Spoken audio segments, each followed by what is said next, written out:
말씀은 마태복음 3장 13절에서 17절입니다. 신약성경 마태복음 3장 13절에서 17절 말씀, 신약성경 4페이지에 있습니다. 마태복음 3장 13절에서 17절 말씀 다 함께 같이 읽도록 하겠습니다.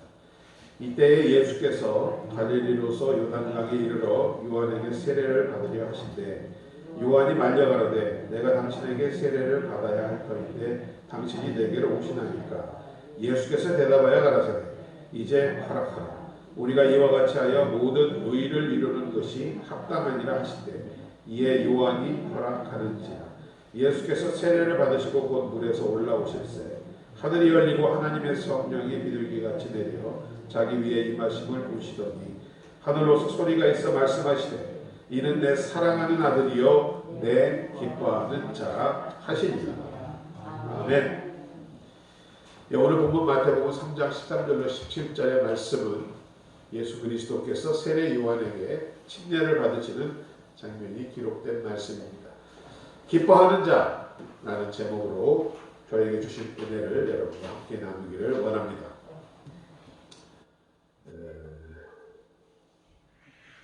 우리가 믿는 기독교를 여러분 한마디로 정리하면 저는 이렇게 정리하겠습니다. 우리 기독교는 말씀의 종교다. 우리가 하나님의 말씀을 알 수 있는 방법은 세 가지가 있다 생각합니다. 그 첫 번째가 바로 기록된 말씀이죠. 여러분이 소중히 간직하고 계신 바로 이 성경 말씀이 첫 번째 하나님의 말씀입니다. 그리고 두 번째는 선포되는 말씀이라 할 수 있습니다. 저 같은 목사들 또는 설교자들을 통하여 선포되어지는 말씀들. 그리고 마지막 세 번째가 바로 성경에 기록된 예수 그리스도의 행적입니다. 그것이 바로 말씀입니다. 따라서 우리가 예수 그리스도의 발자취, 그 가르침을 따라가는 것, 그에 따라 우리의 삶이 따라가는 것이 바로 말씀을 따르는 삶이라고 생각합니다. 그래서 기독교를 말씀의 종교를 함은 미신적 종교와 차별을 두기 위한 것이기도 합니다. 왜? 미신적 종교는 바로 욕심의 종교이기 때문입니다. 미신을 섬기는 목적은 자기의 세상적인 욕심을 채우는 데 있기 때문입니다. 자신의 유익을 위하여 그 우상을 이용하는 것입니다. 그런데 미신은 믿으면 믿을수록 사람들은 욕심을 채우면 채울수록 행복할 줄 알지만 점점 더 그 사람은 탐욕의 사람으로 불행의 길을 가게 되는 것입니다. 그리고 결국은 그 죄와 악으로 인해서 멸망하게 되는 것입니다. 사망의 뿌리는 죄요, 죄의 뿌리는 욕심이기 때문입니다. 그러므로 여러분 우리가 하나님을 믿는 까닭은 하나님을 통하여 우리의 욕망을 채우려 함이 아니요 말씀을 통하여 우리를 향하신 하나님의 뜻과 의를 이루기 위함인 줄로 믿습니다. 이렇게 우리가 욕심을 내버리고 말씀대로 살려고 하는 까닭은 욕심 속에 행복이 있는 것이 아니라 말씀 속에 우리의 구원과 참된 행복이 있다는 것을 우리가 알기 때문입니다. 그래서 우리의 신앙은 내 뜻대로 하지 마옵시고 아버지의 뜻대로 하옵소서 하신 예수님의 겟세마네 동산의 기도에 있어야 하며 어린 사무엘의 고백과 같이 주여 말씀하옵소서 주의 종이 듣겠나이다 하는 말씀의 순종 속에서 모델을 찾아야 할 줄로 믿습니다. 그래서 우리에게 가장 중요한 것은 하나님의 말씀이며 우리를 향하신 하나님의 최고의 사랑이 축복이 또한 말씀인 것입니다. 그러기에 반대로 우리를 향하신 하나님의 최고의 징계, 인생 최대의 불행은 바로 우리를 향한 말씀을 그치심에 있습니다. 여러분, 하나님은 오늘도 지금 이 시간도 여러분을 향하여 여러분이 듣든지 안 듣든지 알든지 모르든지 항상 말씀하고 계시는 것입니다. 그러나 성경에 보면 하나님께서 인간을 향하여 세상을 향하여 말씀을 그치신 때가 있었습니다. 바로 애국 400년 동안 하나님은 이스라엘 백성에 대하여 말씀을 그치셨습니다. 그래서 창세기의 마지막 장과 출애굽기의 첫 장 사이에는 400년이라는 시간의 시차가 존재하는 것입니다. 우리가 참으로 구원을 얻으며 이 땅에서도 하늘과 천국의 삶을 살기를 원한다면 늘 하나님의 말씀에 귀를 기울이신 여러분 되시기를 주의 이름으로 축원합니다. 항상 마음을 다하며 기다리며 간절히 원하는 자에게 하나님의 음성은 임할 줄로 믿습니다. 그것이 환경을 통하든 자녀들을 통하든 문제를 통하든 기도 중에 통하든 성경 말씀을 읽고 들을 때에 임하든 하나님의 음성이 반드시 임하는 것입니다. 어떤 사람과 이 차를 동승하고 같은 목적지를 간다고 생각해 보십시오. 그런데 그 목적지가 다다를 동안 아무런 말이 없습니다. 서로 쳐다보지도 않습니다. 어떠시겠어요? 내리고 싶을 것 같습니다. 저는 그 차에서. 불편할 겁니다. 굉장히. 더 나아가서 이 사람이 도대체 나한테 무슨 안 좋은 감정이 있나? 내가 뭐 잘못했나? 하는 불안감까지 들지 않겠습니까? 여러분, 그래서 우리는 늘 하나님과 함께 대화하며 그분의 말씀을 듣고자 소망해야 하는 것입니다. 여러분이 이것을 믿고 마음을 다하면 하나님은 반드시 여러분께 말씀하실 것입니다. 그리고 그 말씀을 들을 수 있을 줄로 믿습니다. 나는 할 수 없어. 내 기도해봐야 응답 안 되는데 하는 스스로의 좌절을 버리시고 하나님의 음성을 반드시 듣는 여러분 되시기를 주의 이름으로 축원하십니다. 주님 말씀하십니다. 구원은 믿음으로 말미암는 것이고 믿음은 들음에서 나는데 그 들음은 바로 그리스도의 말씀이라고 하고 있지 않습니까? 하나님의 말씀이 기록된 성경을 통하여 여러분은 하나님을 볼 수 있고 선포된 말씀으로 그 음성을 들을 수 있고 또 그리스도의 삶의 순종함으로 여러분이 행할 수 있는 줄로 믿습니다. 어느 성경 구절을 여러분이 읽거나 혹은 들려오는 말씀 중에 갑자기 여러분의 마음을 찌르는 말씀, 감동되는 말씀이 있을 것입니다. 세상의 유행가도 그런데 시련을 당하면 슬픈 노래 들으면 다 지 이야기 같다면서요. 하나님의 말씀은 오직 하겠습니까? 여러분의 마음을 찌를 때 그 말씀이 바로 여러분을 향한 하나님의 음성인 것을 깨닫는 여러분 되시기 바랍니다. 그래서 우리는 이 하나님의 말씀을 주야로 묵상하고 그 말씀으로 하나님의 뜻을 구하여야 하는 것입니다. 이것이 우리의 바른 기도인 줄로 믿습니다. 그 말씀 중에서도 바로 인간의 몸을 입고 오셔서 우리의 언어로 말씀하여 주신 예수님의 말씀이 우리에게는 중요합니다. 제 성경에도 오늘 기록되어 있지만 15절에 이제 허락하라 우리가 이와 같이 하여 모든 의를 이루는 것이 합당하니라는 예수 그리스도의 말씀은 빨간색으로 표시해 놓았습니다.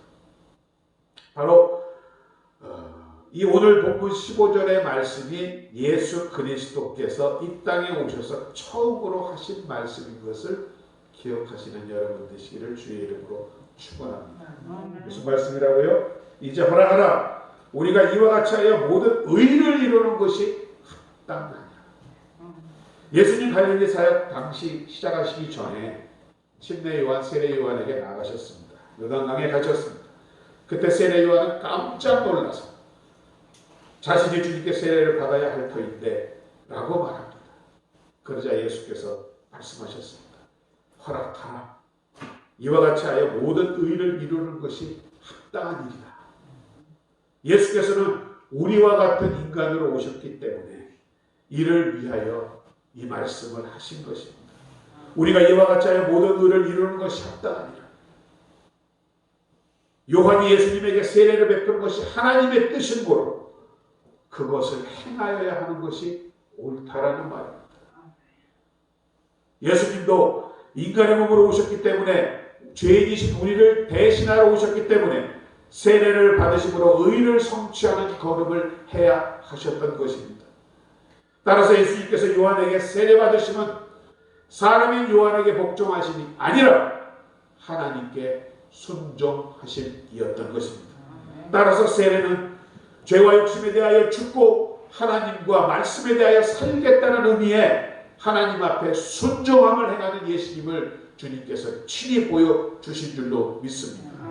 이 예수를 통하여 우리에게는 죄와 욕심에 대해서는 죽고 하나님과 말씀에 대해서는 언제나 사는 사람이 되라고 주님이 처음 우리에게 말씀하시는 것입니다.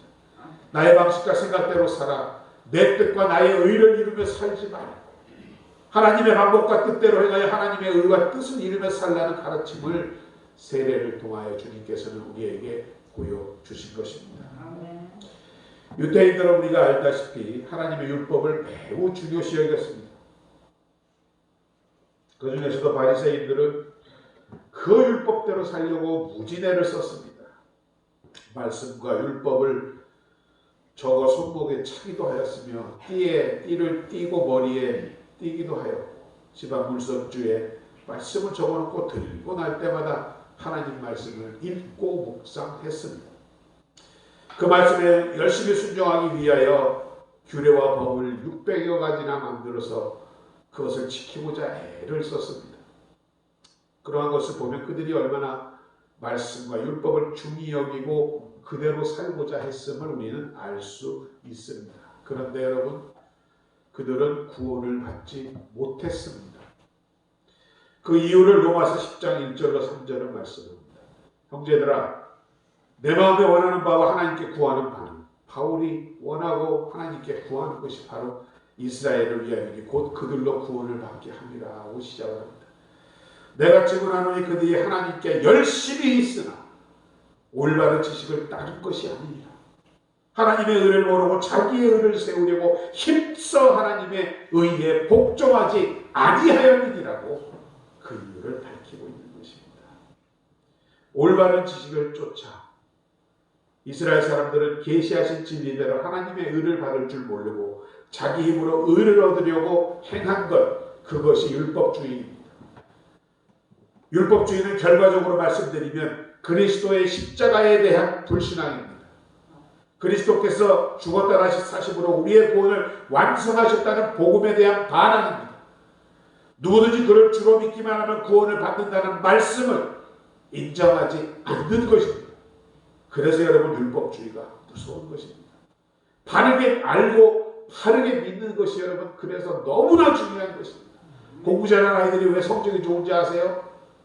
중요한 게 뭔지를 안다는 거예요. 뭐가 먼저인지를 알아요. 그래서 늘 제가 말씀드리지만, 그래서 우리의 신앙이 믿되 제대로 믿자는 것입니다. 나중에 손해보지 않게 하나님께서 정말 알곡과 같이 여러분 칭찬하시기 위해서 좀 쓴 말이라도, 달지 않은 말이라도 우리가 들으면서 깨우치고 고쳐나가고 하나님의 마음에 합한 사람이 되자고 늘 말씀을 하는 것입니다. 누가복음 14장 이하를 보면 이르시되 어떤 사람이 큰 잔치를 베풀고 많은 사람을 청하였더니 잔치할 시각에 그 청하였던 자들에게 종을 보내어 이르되 오소서 모든 것이 준비되었나이다 하네. 복음은 마치 이와 같은 잔치와 같은 것입니다. 주께서 이루어 놓으신 구원을 우리가 받아들이면 되는 것입니다. 참으로 쉬울 것 같지요? 여러분, 결코 쉽지가 않습니다. 그래서 여러분들은 하나님이 사랑하시고 택하셨다는 증거가 바로 여기 있는 것입니다. 따라서 율법주의라는 것을 무엇을 받은 사람이 감사하는 것이 아니고 무엇을 받지 못한 자가 염려하고 두려워하는 태도가 바로 율법주의입니다. 내가 이것을 하면, 이 곡을 쌓으면, 이 일을 하면 혹시나 구원이 될까? 그것은 여러분, 오늘 말씀을 보니까 하늘에 올라가 그리스도를 모시어 끌어내리는 행동이라고 합니다. 이는 벌써 오신 그리스도를 망각하는 행위이고 기쁨이었고 몸을 괴롭게 하는 것입니다. 이것은 여러분, 주님께서 우리에게 원하는 신앙이 아닌 줄로 믿습니다. 이미 그리스도께서는 완성하셨습니다. 십자가 위에서 다 이루셨습니다. 그래서 안식함이, 그 안에 들어감이 우리의 믿음이어야 될 줄로 믿습니다. 중국 선교사로 유명한 허드스테일러는 바로 예수님께서 우리의 구원을 완성하셨다는 그 말씀, 십자가 하나 붙들고 그 고행의 길로 갔다는 것을 기억하시기 바랍니다. 하나님에 대한 열심은 있지만 하나님에 대한 지식이 부족함으로 결국은 하나님의 의를 이루려 하지 아니하고 자기의 의를 이루었구나. 결국 자기의 의로 구원을 받지 못하였다라는 말씀입니다. 여러분, 여기서 우리가 주목할 것, 하나님과 교회에 대해서도 열심히 씁니다. 그러나 그 사람도 구원받지 못할 수 있고 축복받지 못할 수 있다는 사실, 이 시간 깨닫는 여러분은 그렇지 아니할 줄로 믿습니다. 하나님의 의와 나의 의의 구원의 핵심이 바로 여기 있습니다. 하나님과 교회에 대하여 얼마나 열심히 있는가도 중요합니다. 하지만 그가 누구를 위하여 그토록 힘쓰고 애쓰는가가 중요한 것이라는 말씀입니다.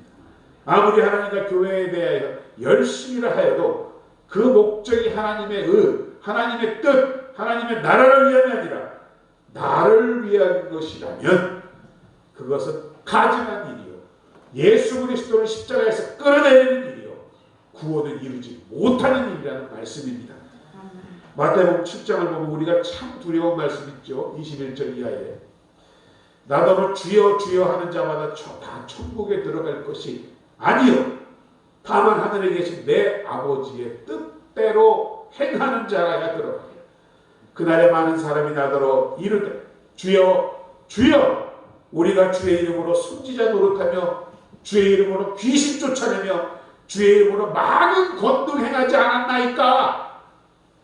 그때에 내가 그들에게 밝히 말하니 내가 너희를 도무지 알지 못한다. 불법을 행하는 자들아 내게서 떠나가라 하리라. 여러분 이 말씀 우리는 항상 마음에 새겨야 할 줄로 믿습니다. 그날은 바로 이 세상 끝날 심판의 날을 이름입니다. 하나님의 일을 한다고 하던 자들도 구원을 얻지 못하고 떨어질 수 있다는 것입니다. 야고보서 3장 1절은 그래서 말씀하죠. 내 형제들아 너희는 선생된 우리가 더 큰 심판받을 줄을 알고 많이 선생되려 하지 말라고 하고 있습니다. 주의 이름으로 선지자 노릇하며 주의 이름으로 귀신을 쫓아내고 주의 이름으로 많은 권능을 행하였다 하여도 그들이 주님을 사랑하여 그리함이 아니고 다만 자신들의 육신을 위하여 그의 이름을 이용한 자들이라고 말씀하고 있는 것입니다. 그들이 주님의 이름으로 아무리 많은 능한 일을 하였다 해도 주님은 나는 너를 모른다. 이야, 이때는 정말 어쩔까요? 수십 년간 이제 죽어서 천국 갈 때가 됐는데 나는 너를 모른다. 여러분, 우리가 구원받을 조건은요, 무엇을 많이 했느냐도 중요하지만 오직 주님은 그의 사랑으로 여러분을 알아보십니다. 그리고 여러분이 주님을 아는 관계, 삶을 통해, 체험을 통해, 기도를 통해, 말씀을 통해 깨달음을 아는 관계가 여러분 구원의 길인 줄로 믿습니다. 그러면 예수님께서 누가복음 10장에서 말씀하십니다.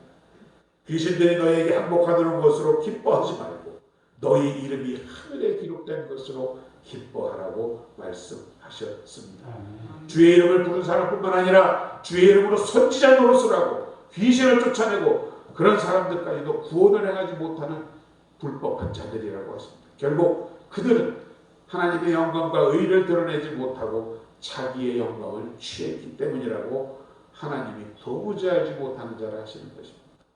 예수께서는 말씀하셨습니다. 누구든지 나를 따라오려거든 나를 부인하고 내 십자가를 지고 나를 쫓으라고 말씀하셨던 것입니다. 나의 부인과 부정이 바로 세례 심내인 것입니다. 예수님은 사역을 시작하시기 전에 맨 먼저 하신 일이 바로 이 세례요 침례였던 것을 오늘 대림절을 지내면서 우리가 기억하시는 여러분 되시기 바랍니다. 하나님에 대해 죄에 대하여는 죽고 하나님에 대하여는 산 자가 되는 길이라고 주님이 몸소 세례를 통하여 말씀하셨던 것입니다.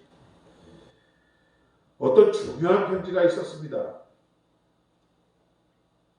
그것을 잃어버려서 경찰에 신고를 했답니다.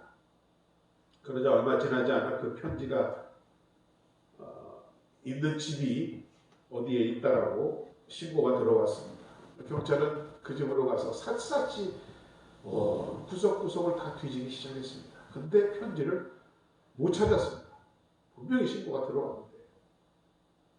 그런데 그 편지를 찾은 곳이 어딘지 아십니까? 우리 왜 교회 앞에 우체통 이거 있듯이 집안에 걸려있는 편지거리였습니다. 무슨 말씀이냐? 사람들이 바로 구원의 길을 이와 같이 생각하다라는 것입니다. 믿음을 이와 같이 생각한다는 것입니다.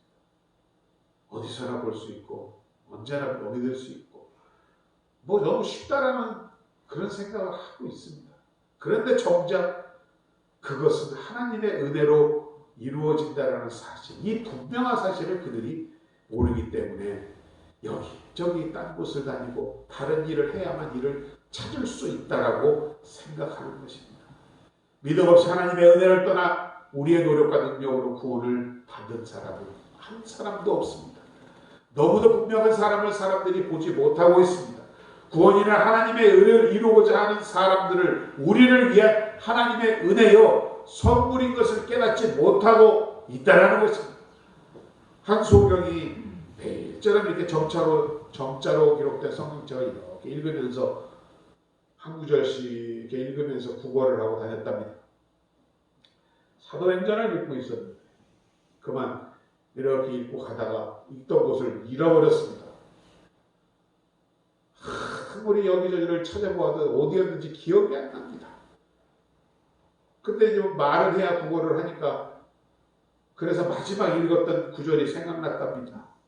세란말 다른 이름이 없느니라. 아마 구원은 다른 이름으로 되지 않는다라는 구절이었겠죠.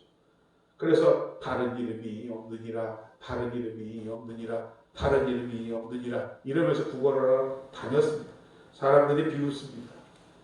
그런데 그곳을 지나던 한 청년이 있었습니다. 그는 그 맹인 거지의 그 말을 듣고 웃을 수가 없었습니다. 왜? 그 청년은 그때까지 구원을 찾아 헤매던 사람이었고 세상에 많은 만족을 구하던 사람이었습니다. 다른 이름이 없느니라. 그러나 그 말씀을 듣는 순간 그 청년에게는 그 깨달음이 온 것입니다. 구원받을 수 있는 이름이 세상 가운데 없다라는 사실을 깨닫게 된 것입니다. 그 길로 집으로 돌아가 무릎 꿇고 하나님께 속마음을 털어놓았고 그리스도가 구주라는 사실을 고백하였던 것입니다. 미리암과 아론과 모세 이 모두는 요단강을 건너기 전에 죽었습니다. 미리암으로 상징되는 예언, 아론으로 상징되는 제사장, 모세로 상징되는 율법은 우리를 약속의 땅 경계까지만 인도하는 것입니다. 여러분, 그 요단을 건널 수 있는 분은 바로 예수 그리스도 뿐이신 줄로 믿습니다. 예수께서는 오늘 공생의 사역을 시작하시기 전에 세례를 받으셨습니다. 그리고 이것이 바로 하나님의 의와 뜻을 이루기 위한 것이라고 우리에게 말씀하셨습니다. 나의 의를 드러내지 않고 하나님을 드러내려고 하는 것이 신앙의 본질임을 오늘 말씀하신 것입니다. 평생을 예수를 믿어도 그처럼 열심히 교회를 섬기고 봉사했어도 그 어디나 하늘나라라고 간증할 구원의 감격이 없는 이유는 철저하게 아직도 자기를 부인하지 못하는 부분이 있기 때문입니다. 교회를 다니고 신앙을 갖는 중심과 목적이 자기에게 있기 때문입니다. 나에 대하여 죽고 죄에 대해 죽으며 하나님의 의를 이루시는 복된 여러분들 되시기를 오늘 주의 이름으로 축원드립니다. 그리할 때만이 이는 내 사랑하는 아들이요 내 사랑하는 딸이요 내가 기뻐하는 자라는 하나님의 음성이 여러분의 자녀들과 환경을 통하여 임하게 될 줄로 믿습니다. 그러므로 이 땅에 살면서도 늘 천국을 누리며 항상 기뻐하고 감사하며 구원의 감격을 매일 증가할 수 있는 저와 여러분 되시기를 주의 이름으로 축원드립니다. 아버지 하나님 은혜와 사랑을 감사드립니다. 귀한 주일 오늘도 주님의 말씀으로 우리에게 깨우쳐 주시니 감사드립니다. 주님을 알되 바로 알게 하여 주시고 주의 말씀을 바탕으로 기도하며 주님을 찾는 우리 되게 하시고 또한 우리의 삶이 삶으로 이어짐으로 주님 기뻐하시는 말씀에 순종하는 진정으로 알 것과 같은 귀한 주님의 백성들 삼아 주옵소서. 그리하여 저들의 삶을 통하여 하나님이 살아계시고 지금도 함께 하시고 저들을 도우시구나 하는 간증이 아버지 하나님 우리 가운데 많이 일어나게 하여 주시옵소서. 주님 다음 주는 성탄주일입니다. 기도로 준비하며 주님 오심을 깨달으며 주님 이 땅에 오신 이유를 우리가 깨닫는 우리 모두가 되게 하여 주옵소서. 예수님의 이름으로 감사드리고 기도드립니다. 아멘. 우리 찬송가 347장 함께 읽으면서 예배하신 성경 하나님께 드리겠습니다.